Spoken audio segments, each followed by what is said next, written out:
Pantesan kabur, ternyata suami Aprila Majid utang ratusan juta dan terjerat pinjol. Dapat warisan malah dibawa pergi terlantarkan keluarga. Nama selebgram Aprila Majid tiba-tiba viral di media sosial. Beberapa waktu lalu, ibu dua anak ini menjadi sorotan lantaran curhatannya di sebuah kajian Islam. Dalam curhatnya, Aprila menceritakan suaminya Muhammad Zaki atau Eki yang sudah setahun tak pulang tanpa kabar. Belakangan, suami Aprila akhirnya ditemukan di Bali. Kabar mengejutkan terkuak kalau Eki telah bersama perempuan lain dan mengubah identitasnya. Aprila pun akhirnya buka suara tentang kisah pilunya yang ditinggal Eki selama setahun. Di balik kisah tersebut, Eki ternyata sempat terlilit hutang ratusan juga hingga diduga terjerat pinjaman online, pinjol.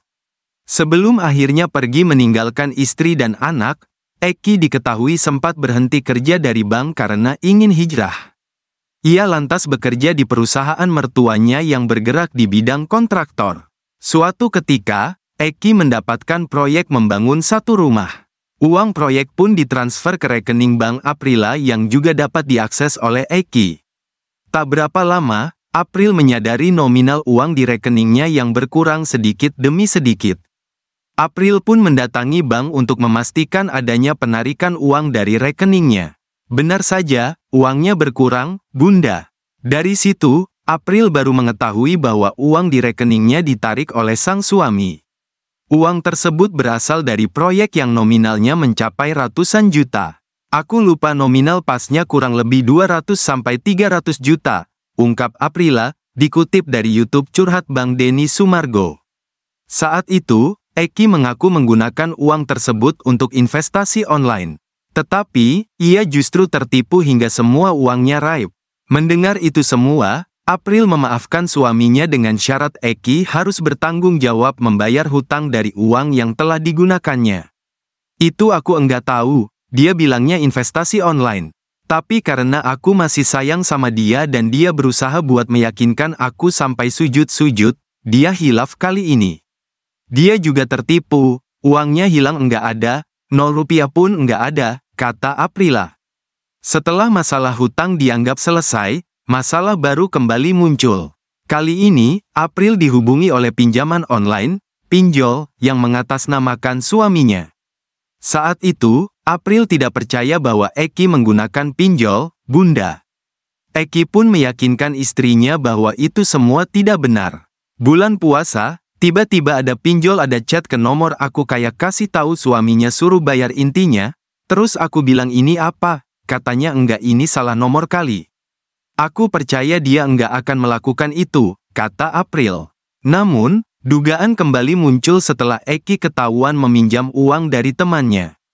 Meski nominalnya tidak besar, namun hal tersebut membuat April kembali curiga sang suami menggunakan jasa pinjol.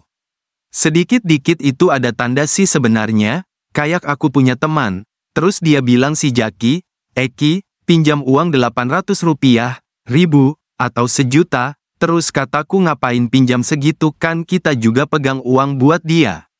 Terus aku ingat kemarin ada pinjol yang chat ke aku, terus aku tanya lagi dia pinjam uang sama teman, kata dia, enggak.